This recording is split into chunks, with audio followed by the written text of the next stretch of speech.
Assalamualaikum warahmatullahi wabarakatuh. Perkenalkan, nama saya Miftah Mulari Firdaus. Di sini saya akan mempresentasikan tentang organisasi pergerakan pada masa pendudukan Jepang. Di antaranya yaitu organisasi semi militer. Itu memperkuat pemerintahannya. Jepang juga mengembangkan organisasi semi militer dan pengarahan para pemuda yang kuat fisiknya. Bentuk organisasinya ada 7, yaitu yang pertama pengerahan tenaga pemuda, yang kedua Senendan atau barisan pemuda, yang ketiga Keibodan atau korps kewaspadaan, yang keempat Fujinkai atau barisan wanita, yang kelima barisan pelopor, yang keenam Hizbullah, dan yang terakhir yaitu Jibakutai. Yang pertama, pengerahan tenaga pemuda. Pemerintahan Jepang melatih pemuda Indonesia dengan cara militer agar menjadi pemuda yang disiplin, memiliki semangat juang tinggi atau dan berjiwa kesatria yang tinggi.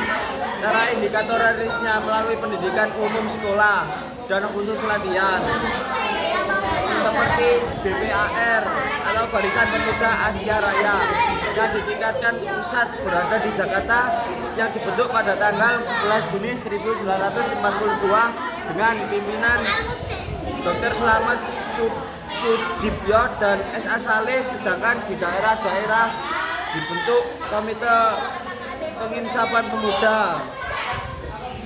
Yang kedua, Senendan atau Barisan Pemuda.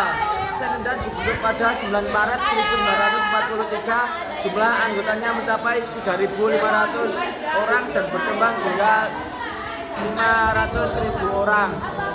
Pada akhir pemerintahan Jepang di Indonesia, Senendan beranggotakan pemuda berumur 14 sampai 22 tahun. Senendan dibentuk untuk melatih dan mendidik pemuda agar mampu menjaga dan mempertahankan tanah air secara mandiri. Namun tujuan tersebut dari Senendan adalah agar Jepang mempunyai kekuatan cadangan untuk menghadapi sekutu dalam perang Asia Pasifik. Yang ketiga yaitu Keibodan atau korps kewaspadaan. Keibodan didirikan bersamaan dengan berdirinya Senendan, namun anggotanya terdiri atas para pemuda yang berusia 23 sampai 25 tahun.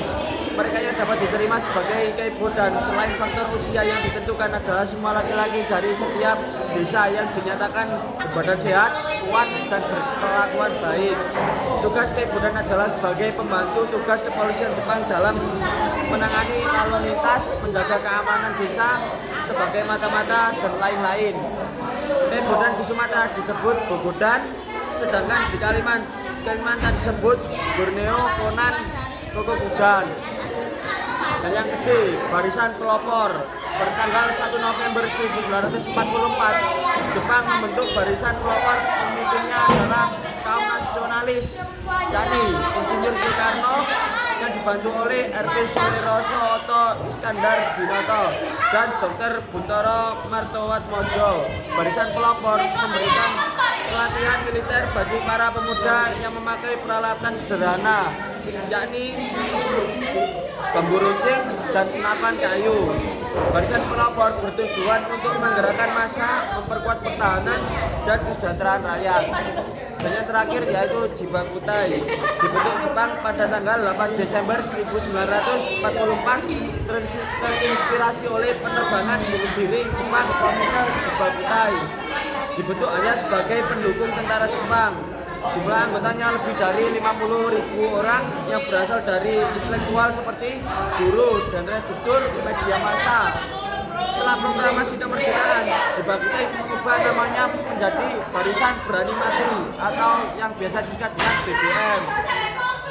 Anggota mereka menunjukkan aksinya ketika perang melawan sekutu di Surabaya pada tanggal 10 November 1945.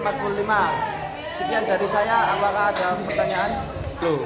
Saya ingin bertanya, apa tujuan terselubung dari terbentuknya Senendan? Saya akan menjawab pertanyaannya. Jadi tujuan terselubung dari terbentuknya Senendan adalah agar Jepang mempunyai kekuatan cadangan untuk menghadapi sekutu dalam perang Asia Pasifik. Sekian dari saya. Wassalamualaikum warahmatullahi wabarakatuh.